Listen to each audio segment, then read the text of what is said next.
नमस्कार। बिल्कुल। आज हम भारतीय संविधान की गलियों में एक खास मोड़ ले रहे हैं, अनुच्छेद 190 की तरफ। जी। ये अनुच्छेद बताता है कि राज्य विधानमंडल मतलब विधानसभा या विधान परिषद में किसी सदस्य की सीट किन हालात में खाली हो जाती है। बिल्कुल, और ये सिर्फ कोई प्रक्रिया का मामला नहीं है। देखिए, ये हमारे लोकतंत्र के कामकाज से जुड़ा है। प्रतिनिधियों की जवाबदेही, विधायिका की आप कह सकती हैं शुचिता, उससे जुड़ा एक अहम पहलू है। हाँ, और हमारे पास जो स्रोत हैं वो अनुच्छेद 190 के प्रावधानों और इसके विकास पर भी रोशनी डालते हैं। मतलब संविधान के मसौदे में जो अनुच्छेद 166 था, उससे इसकी तुलना भी हम देख सकते हैं। तो आज का हमारा मिशन है इन नियमों को समझना। न सिर्फ ये जानना कि नियम क्या है, बल्कि ये क्यों है और ये कैसे बने। अक्सर हम सुनते हैं, है ना, कि किसी नेता ने इस्तीफा दे दिया या कोई अयोग्य हो गया या फिर कोई 2 जगह से जीत गया। तो आज हम इन्हीं स्थितियों के पीछे जो संवैधानिक प्रावधान हैं उनको जरा करीब से देखेंगे। चलिए शुरू करते हैं। अनुच्छेद 190 के तहत वो कौन सी मुख्य स्थितियां हैं जब एक विधायक की कुर्सी कह लीजिए खाली हो जाती है? देखिए, मुख्य रूप से 4 स्थितियां हैं। पहली और शायद सबसे आम जो सुनने में आती है, वो है दोहरी सदस्यता का मुद्दा। हाँ, दोहरी सदस्यता। इसका जिक्र अनुच्छेद 190 के खंड 1 और 2 में है। हाँ, ये तो अक्सर चुनावों के बाद सुनने में आता है। हाँ, खंड 1 क्या कहता है, पहले ये बताइए। खंड 1 बहुत साफ है। कोई भी व्यक्ति एक ही राज्य की विधानसभा और विधान परिषद दोनों का सदस्य एक साथ नहीं रह सकता। अच्छा। मान लीजिए कोई विधान परिषद का सदस्य है और फिर वो विधानसभा चुनाव लड़कर जीत जाता है। हाँ। तो उसे एक सीट चुननी होगी। हाँ। अगर वो ऐसा नहीं करता तो फिर राज्य का विधानमंडल कानून बनाकर तय करेगा कि उसकी कौन सी सीट खाली मानी जाएगी। अच्छा, कानून बनाकर। हाँ, मकसद साफ है, एक व्यक्ति एक सदन पर ही अपना पूरा ध्यान लगाए। ठीक है। और खंड 2 ये किस तरह की दोहरी सदस्यता की बात करता है? ये अलग है क्या? हाँ, खंड 2 मामले को थोड़ा पेचीदा बनाता है और ये हमारे संघीय ढांचे को भी दिखाता है। अच्छा, कैसे? ये कहता है कि कोई भी व्यक्ति एक से अधिक राज्यों के विधानमंडलों का सदस्य एक साथ नहीं हो सकता। मतलब एक ही समय पर मान लीजिए कोई महाराष्ट्र और गुजरात दोनों राज्यों की विधानसभा का सदस्य नहीं बन सकता। बिल्कुल सही। आप एक साथ 2 राज्यों के विधायक नहीं हो सकते। तो अगर कोई ऐसी स्थिति में आ जाए, मतलब कोई 2 राज्यों से चुन लिया जाए, तो क्या होता है? उसे चुनना पड़ता है क्या एक राज्य? हाँ, उसे चुनना पड़ता है और इसके लिए एक समय सीमा भी है। अच्छा, समय सीमा। हाँ, संविधान कहता है कि ऐसी स्थिति में राष्ट्रपति द्वारा बनाए गए नियमों में एक निर्धारित अवधि होती है। उसके बीत जाने पर उस व्यक्ति की सभी राज्यों के विधानमंडलों में सीट खाली हो जाएगी। सभी राज्यों में? हाँ, सभी में, बशर्ते उसने उस अवधि के अंदर एक राज्य को छोड़कर बाकी सभी राज्यों की सीटों से इस्तीफा न दे दिया हो। ये दिलचस्प है कि यहाँ नियम बनाने का अधिकार राष्ट्रपति को दिया गया है, राज्य को नहीं। जी, इसका क्या महत्व है? ये महत्वपूर्ण है क्योंकि मामला एक से ज्यादा राज्यों से जुड़ा है ना। हाँ। तो इसे राष्ट्रीय स्तर पर, मतलब राष्ट्रपति के बनाए नियमों से चलाना ज्यादा ठीक समझा गया, ताकि एक रूप का रहे।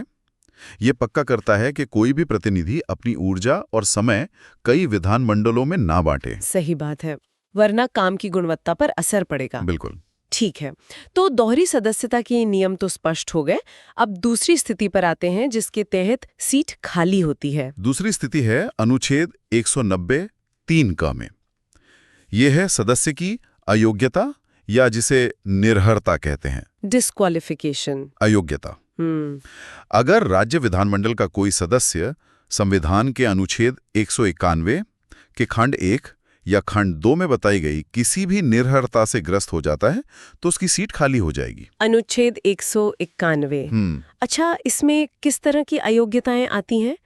कुछ उदाहरण दे सकती हैं आप? जरूर। अनुच्छेद 191A में कई आधार दिए गए हैं। जैसे पहला है भारत सरकार या किसी राज्य सरकार के अधीन कोई लाभ का पद यानी ऑफिस ऑफ प्रॉफिट धारण करना। अच्छा, लाभ का पद? हाँ, मतलब ऐसी कोई सरकारी नौकरी या पद जिससे वेतन या दूसरे आर्थिक फायदे मिलते हों।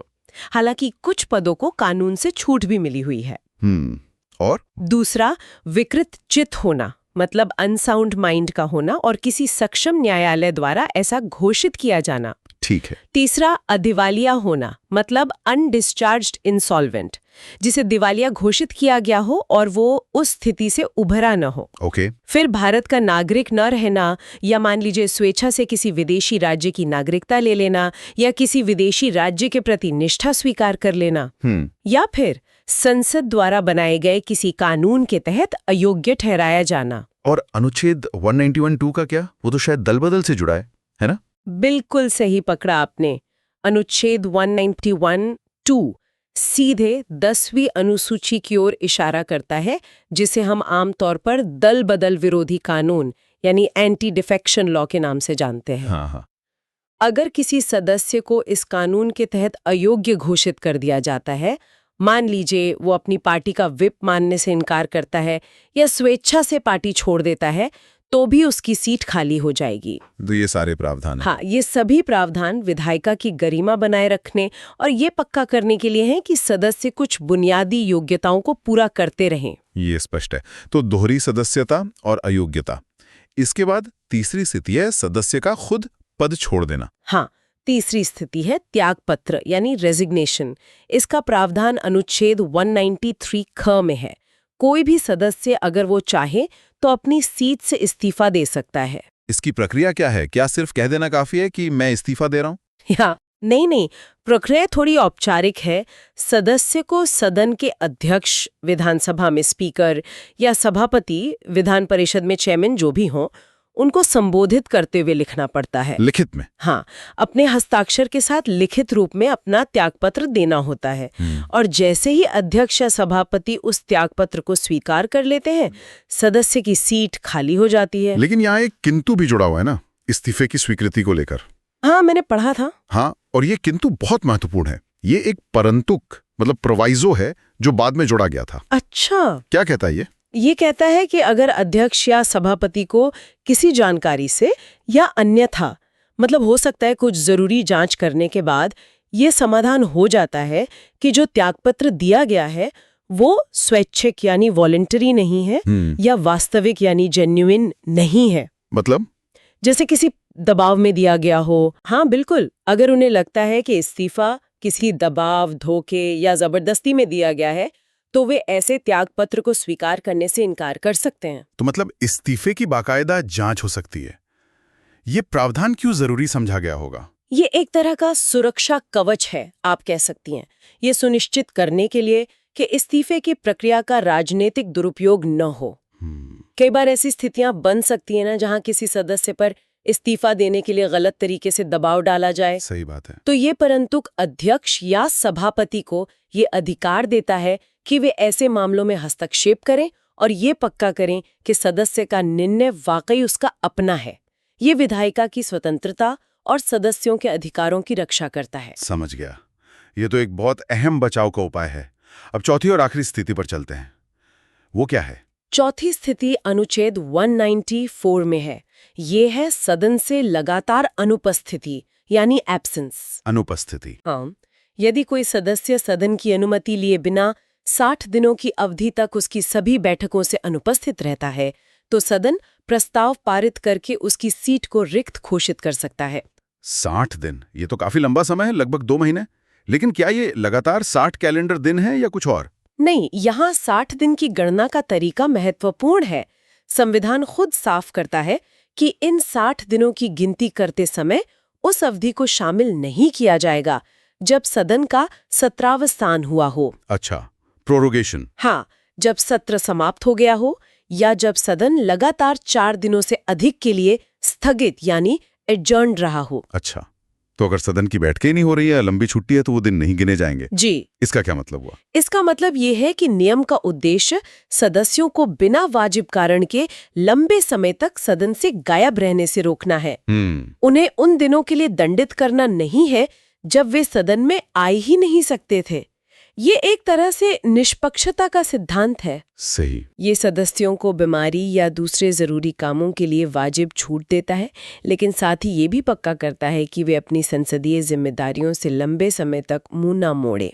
तो अगर कोई सदस्य मान लीजिए बिना बताए लंबे विदेश दौरे पर चले जाएं और 60 कार्य दिवस तक सदन की बैठकों में हिस्सा न लें, तो सदन उन्हें हटाने पर विचार कर सकता है। बिल्कुल ठीक है। तो ये 4 मुख्य आधार हो गए: दोहरी सदस्यता, अयोग्यता, त्यागपत्र और 60 दिन की अनुपस्थिति।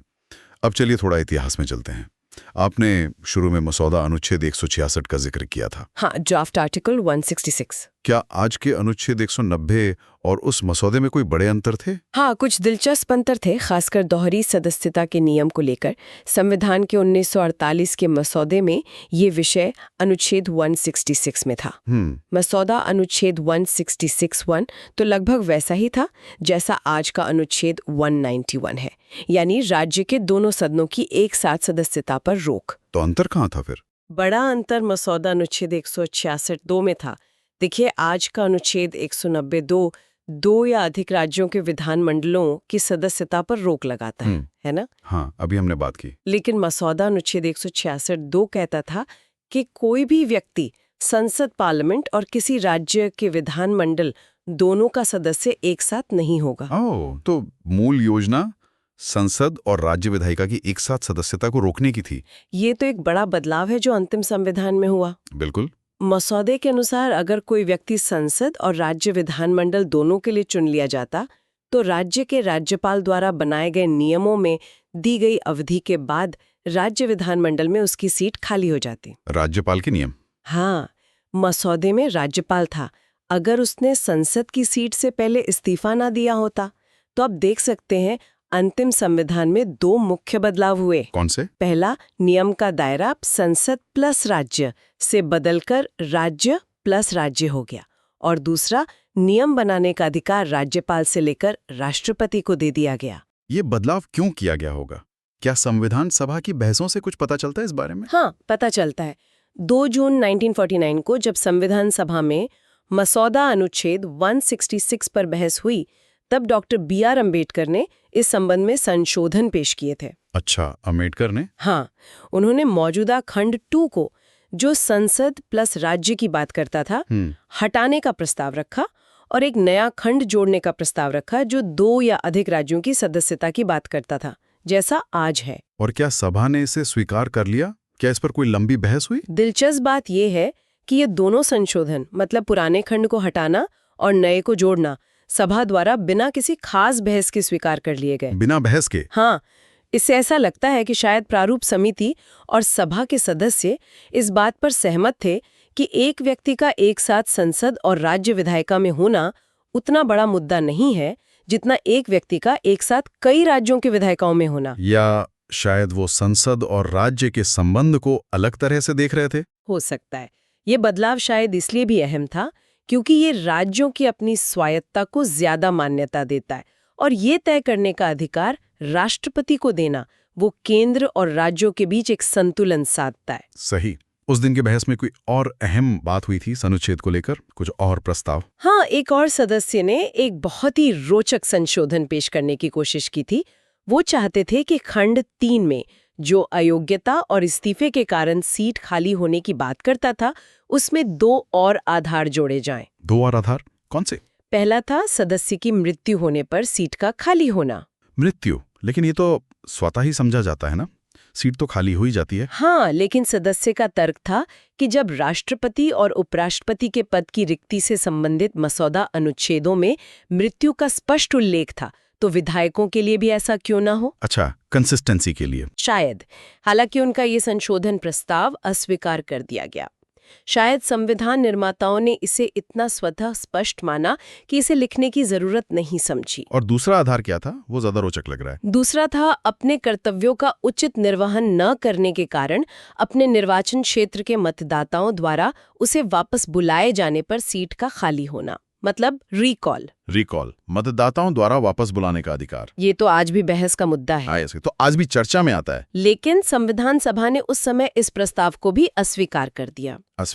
हाँ, इसका मतलब है कि संविधान निर्माता इस विचार से सहमत नहीं थे कि मतदाताओं को अपने चुने हुए प्रतिनिधि को कार्यकाल पूरा होने से पहले हटाने का अधिकार दिया जाए। इसके पीछे क्या कारण हो सकते हैं? कई कारण हो सकते हैं, जैसे राजनीतिक अस्थिरता का डर, या ये सोच कि इससे विधायक लगातार दबाव में रहेंगे और शायद स्वतंत्र रूप से काम नहीं कर पाएंगे। ये जानना भी दिलचस्प है कि किन विचारों को संविधान में जगह नहीं मिली।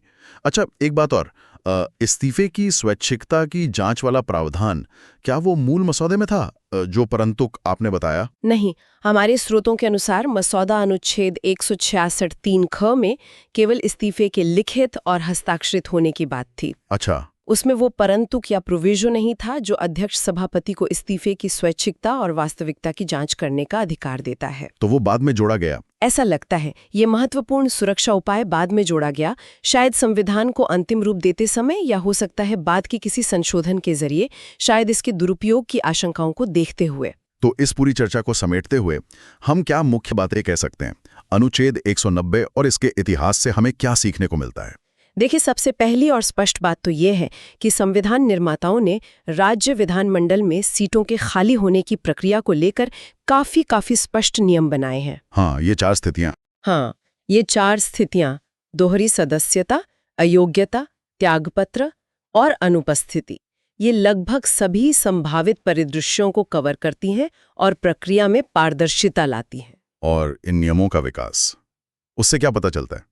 नियमों का विकास, खासकर वो दोहरी सदस्यता वाले नियम का बदलना। हाँ, संसद प्लस राज्य से राज्य प्लस राज्य होना। हाँ, और इस्तीफे में वो जांच का प्रावधान जोड़ना, ये दिखाता है कि संविधान निर्माता व्यवहारिक चुनौतियों के प्रति सजग थे। वे चाहते थे कि विधायक अपने सदन के प्रति पूरी तरह समर्पित हों, योग्य बने रहें और बाहरी दबावों से मुक्त होकर काम कर सकें। मतलब विधायिका की कार्यकुशलता और गरिमा बनी रहे। बिल्कुल, ये उसके लिए जरूरी था। और जो प्रस्ताव खारिज हुए, जैसे रिकॉल वाला, खारिज हुए प्रस्ताव जैसे रिकॉल हमें ये बताते हैं कि संविधान सभा ने किन विकल्पों पर विचार किया था, लेकिन उन्हें क्यों नहीं अपनाया। और प्रतिनिधियों की स्वतंत्रता को शायद मतदाताओं द्वारा सीधे हस्तक्षेप के अधिकार से ज्यादा महत्व दिया। तो ये थी हमारी आज की अनुच्छेद 190 पर केंद्रित चर्चा। हमने देखा कि कैसे राज्य विधानमंडल में एक सदस्य की सीट खाली होती है और इन नियमों के पीछे क्या सोच रही है। ये नियम सिर्फ तकनीकी नहीं है, नहीं, बिल्कुल नहीं, बल्कि ये सुनिश्चित करते हैं कि हमारे प्रतिनिधि जवाबदेह रहें और विधायिका अपना काम प्रभावी ढंग से कर सके। बिल्कुल। ये नियम लोकतांत्रिक व्यवस्था की नींव का हिस्सा हैं। ये पक्का करते हैं कि जनता का प्रतिनिधित्व करने वाली संस्था सही तरीके से चले और उसके सदस्य अपने संवैधानिक कर्तव्यों का पालन करें। और अब जाते जाते एक विचार अपने श्रोताओं के सोचने के लिए छोड़ जाते हैं। हमने देखा कि संविधान सभा ने रिकॉल यानी मतदाताओं द्वारा अपने प्रतिनिधि को वापस बुलाने के प्रावधान को खारिज कर दिया था। सोचिए, ऐसा क्यों किया गया होगा? क्या आज के भारत में, जहां राजनीति और जनप्रतिनिधियों से अपेक्षाएं बदल रही हैं, क्या रिकॉल जैसे प्रावधान की जरूरत है? इसके पक्ष और विपक्ष में क्या तर्क हो सकते हैं? और अगर इसे लागू किया जाए तो इसके क्या परिणाम हो सकते हैं? हाँ, ये सोचने वाली बात है। इस पर विचार जरूर कीजिएगा।